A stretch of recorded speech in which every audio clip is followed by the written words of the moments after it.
Hey everyone, welcome to another $1,000 strap search. I've got my $1,000 in singles here and I'm about to show you what I found. But before I do, let's talk about this week's tip. I tell you guys all the time about being kind to your tellers, and if they ever offer you anything, buy it. Whatever it is, take it. Take as much as you can because they intentionally set the stuff aside. Now, I get so many people commenting and writing letters and just saying stuff like, oh, the tellers will always take all the good stuff. And no, no, they won't, because first and foremost, they don't necessarily have the time to go looking through everything. Secondly, there's a lot of expense to that. Okay. You're going to see what I pull out later on in here, and you're going to understand that the average bank teller, yeah, they may find $1 that's pretty cool, or they may find a 5 or a 10 or something. But the thing is, they're going to find a lot of that stuff if they're looking. Look at all the stuff that I find, and I don't have access to anywhere near the amount of money they do. But there comes a time when they still need to get a paycheck, and they still have to pay rent or a mortgage. They still have to make a car payment. Just because you find something valuable that may be worth many times face value doesn't mean you can sell it like that.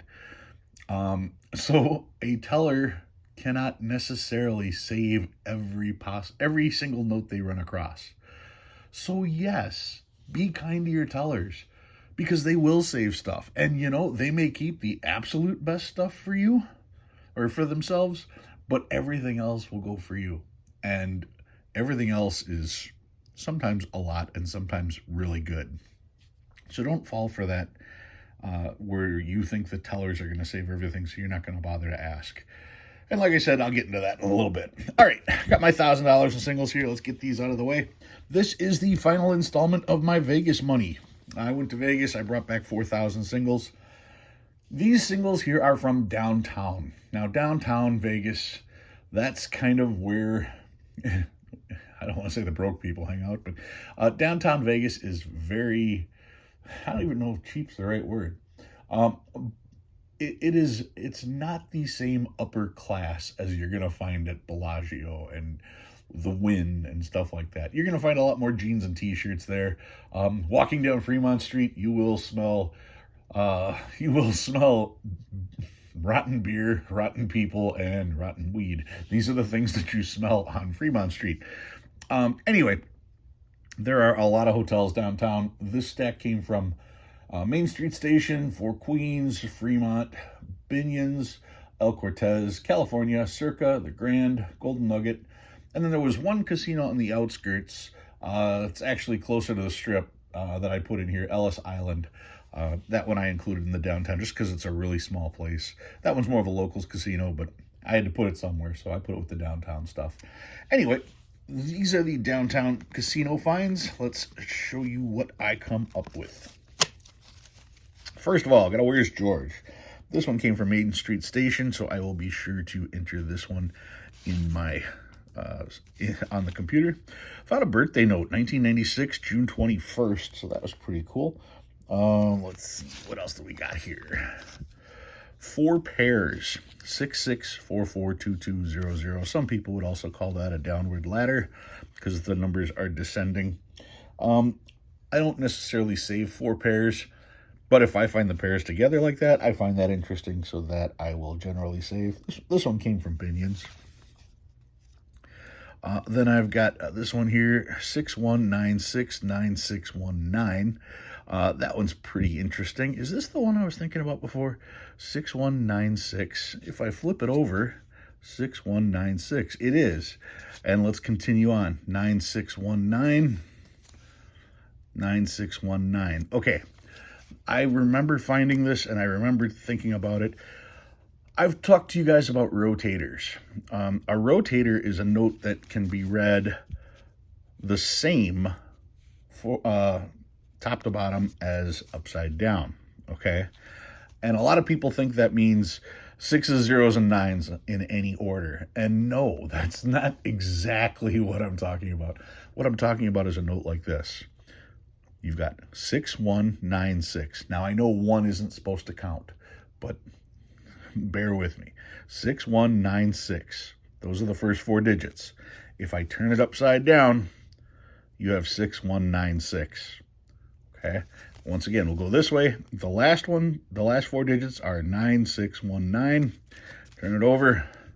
9619. This, if you count ones, which you're not supposed to, but this would be a true rotator, where not only can you read the numbers upside down, but it's the exact same serial number upside down. You get it? Exact same serial number upside down. Now, for this to have been perfect, those ones should have been zeros, and that would make it a true rotator. Because you could read the serial number. It's a 1. Some people will accept 1, some people won't. Either way, it's the closest I've ever come to finding a true rotator. I thought this was really cool, and I only noticed it the second time through, so I don't remember where I got it. All right, got some trinaries. 0s, 1s, and 3s. This one is 2s, 8s, and 9s. 3s, 8s, and 9s on this one. What else do we got here? 4s, 6s, and 7s. 4s, 5s, and 7s. And here's 2s, 3s, and 7s. And this is 3s, 5s, and 6s. And some quads. Quad 0s there. Quad 3s to start. Quad 5s with a 5th. Quad 5s with a 5th again. Quad 9s. And some stars. Of course, we're checking to make sure that they aren't filled in. 2017A, that one's rough. 2017, another 2017 here, another 2017, no filled stars on any of these. 2017 again, and again. 2013B, one of the notes that could be doubled up, still only worth $1 unless you find the pair. And then some older notes, 2003A, let's see, 2003A, 2003A. These are all pretty rough. Here's a 2003A that's in decent shape. This one's also in good shape, 2003A. Crisp note. 2003. This is not an error, dirt. 2003. Another 2003. Another 2003. And we get some older ones here. There's a 1999. Went to you. That's interesting. And the oldest note in the group, this is a 1985, and I found this at El Cortez, so that wasn't too big of a surprise. But I found another note. Let me make sure to show this one. Let's see if this, let me just show the note, see what, I'll give you guys a second here. If you want to pause it and look it over and see what you think, go ahead and do that. But why did I save this? Well, first and foremost, it is a 1995, so I saved it because it's an old note. Now, look at the serial number, 99397070. 99. Most notes, well, I should say nowadays, notes, the highest number note you're going to find is 9600000. They only made 96 million notes now. But this one has 99. So the question then becomes, is this note from before they started cutting off at 96 million? Is this when they used to go all the way to 999? Well, no. No, it's not. This, and this is how I figured this out. Look at the top of this. You see how this is not straight in the least? Look at here. This is actually cut rounded. Look at the bottom. You can actually see where it was cut here and then skipped. Look here. And this, look how wide it is here and how thin it is here. Do I have to show you on the top that it's round, and then the whole thing bends down? This note was part of an uncut sheet. Now, I know that because uncut sheets use 99.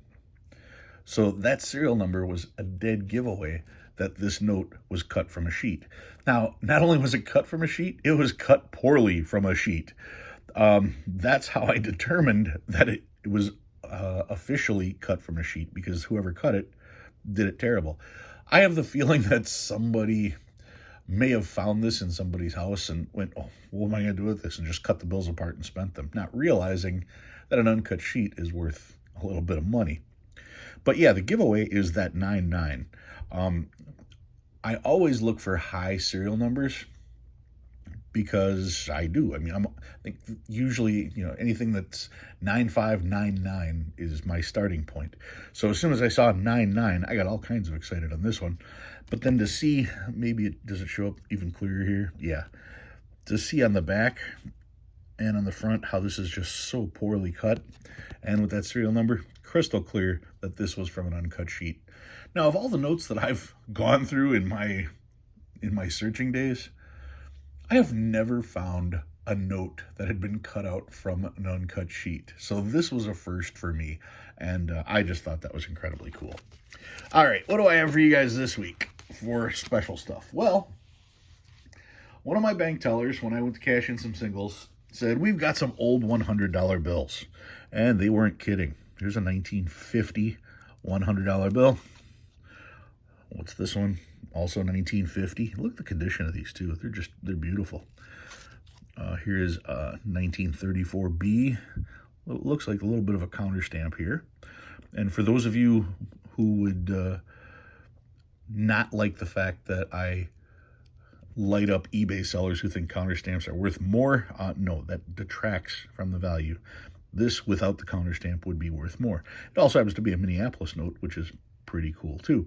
1934B anyway. And then we've got a 1934B here. Is it the same color? Yeah, they're both the same color seals. And then we've got a 1934, and this is the light green seal, followed up by a 1934 dark green seal. And if I put these two side by side, you can see the light green versus the dark green. Zoom in there, try to get rid of some of the glare. But yeah, they're two different colors.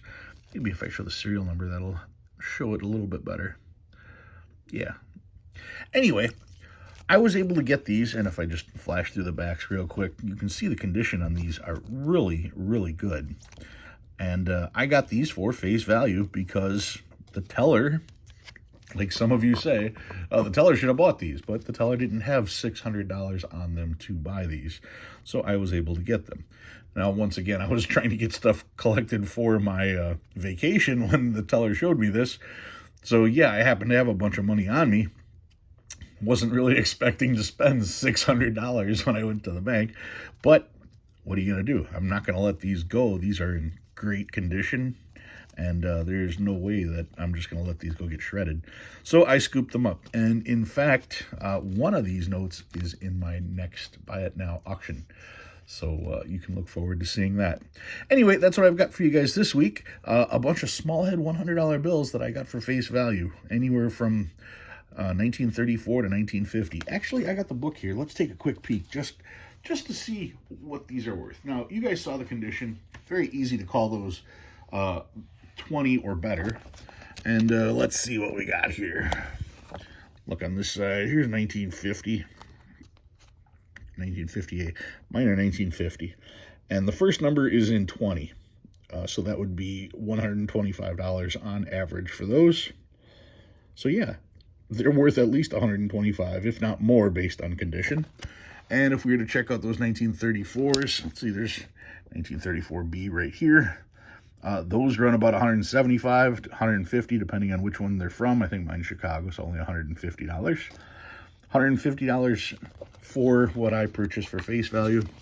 And then we've got the 1934, that's 1928A, here's 1934. The top is the light green seal, probably Chicago, $150 on that one. And the darker green seal from Chicago, you're talking, really? Oh, $135 there for that one. So, yeah, averaging about $125 a piece. I got 6 of them. That means there's, what is that, $750 worth of stuff that I got from my bank. More than that, right, man? Like I said, on average, $125 per. So I will make $25 per note just because I happen to get them at the right time. All right, if you learned anything new, go ahead and hit that like button. If you like what you see and you want to see more, please subscribe. Love reading all your comments. Guys, thank you very much for watching. I'll see you next time.